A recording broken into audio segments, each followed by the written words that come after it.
ગુજરાતનો હીરા ઉદ્યોગ મૃતપાય હાલતમાં જોવા મળી રહ્યો છે। ત્યારે હીરા ઉદ્યોગ સાથે સંકળાયેલા લોકો હાલ આર્થિક સંકળામણના લીધે બીજા ધંધા તરફ વળ્યા છે। ગુજરાત અને ખાસ કરીને સૌરાષ્ટ્ર તેમજ બોમ્બે સુધી જે હીરા ઉદ્યોગની બોલબાલા હતી તે ક્યાંય ને ક્યાંય હવે મૃતપાય અવસ્થામાં જોવા મળી છે। સુરત, ભાવનગર, જસદણ સહિતના સૌરાષ્ટ્રના મોટા શહેરોમાં હીરા ઉદ્યોગ થકી ઘણા કારીગરોના કુટુંબ નિર્વાહ થાય છે, પણ વિતેલા છેલ્લા વર્ષોથી આ હીરા ઉદ્યોગને મંદી નડી રહી છે। આ ગ્રહણમાંથી બહાર આવી શકાતું જ નથી। ત્યારે સુરતમાં જ ઉત્તર પ્રદેશ, બિહાર, રાજસ્થાન અને આસામ સહિતના રાજ્યોમાંથી મોટાભાગના લોકો પોતાના પરિવાર સાથે સુરત સ્થાયી થયા છે, પરંતુ વિતેલા કેટલાક સમયથી અને વર્ષોથી હીરાના ડિમાન્ડમાં ઉણપ આવી છે, જેના લીધે આજે હીરાનો કારીગર માત્ર મહિને 5 થી 8 હજારનું કામ કરે છે, જેમાં કારમી મોંઘવારીમાં હીરાના કારીગરને પોતાનો કુટુંબ નિર્વાહ કરવો પણ અત્યંત મુશ્કેલ પડે છે। જો ટૂંક સમયમાં સરકાર તરફથી હીરા ઉદ્યોગને કોઈ રાહત આપવામાં નહીં આવે તો નક્કી જ છે કે હીરા ઉદ્યોગ માત્ર ઇતિહાસમાં એક ઉદ્યોગ હતો એવી રીતે સ્થાન પામશે।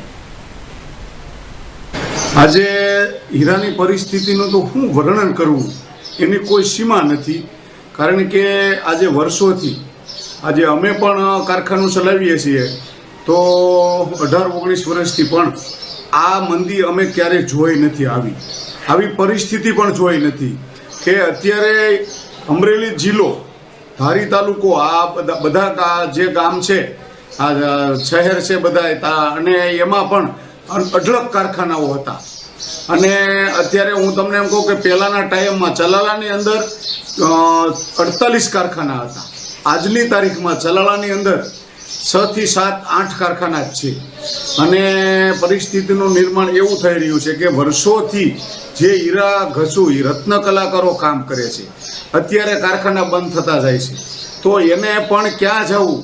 અત્યારે અમને પણ ચિંતા છે, અમે કારખાના ચલાવીએ છીએ, પણ એવી ચિંતા છે કે વર્ષોથી આપણા કારખાને આ કારીગરો બેસતા હોય, આપણે બંધ કરીએ તો આ લોકો જાય ક્યાં?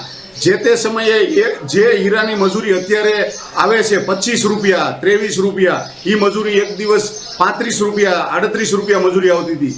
એ મજૂરીમાં અત્યારે કારીગરોને શું હું ચૂકવવું અને શેઠને શું ચૂકવવું? અમે આજે હું તમને એમ કહું કે ચલાળામાં અમે 8 કારખાના જેવા છે, પણ બધા શેઠિયા અત્યારે ત્રાહીમામ પોકારી રહ્યા છે, કારણ કે કારીગરોનું જોઈ ભેગું એમનું પણ જોવું, એટલે કોઈ સીમા નથી। અને હું તો એવું કહું છું કે જો સરકાર આમાં થોડીક સહાય કરે અને આની અમુક જે પદ્ધતિ પ્રમાણે સુધારા વધારા કરે તો જ આ ધંધો ટકી રહે। અને અમરેલી જિલ્લો એવો છે કે રત્ન કલાકારો આખો હીરાની માથે જ ધંધો ચાલે છે અને ખેતી માથે ચાલે છે, તો ખેતીમાં પણ કાંઈ નથી, એની સામે હીરામાં પણ કાંઈ નથી, તો જાવું ક્યાં?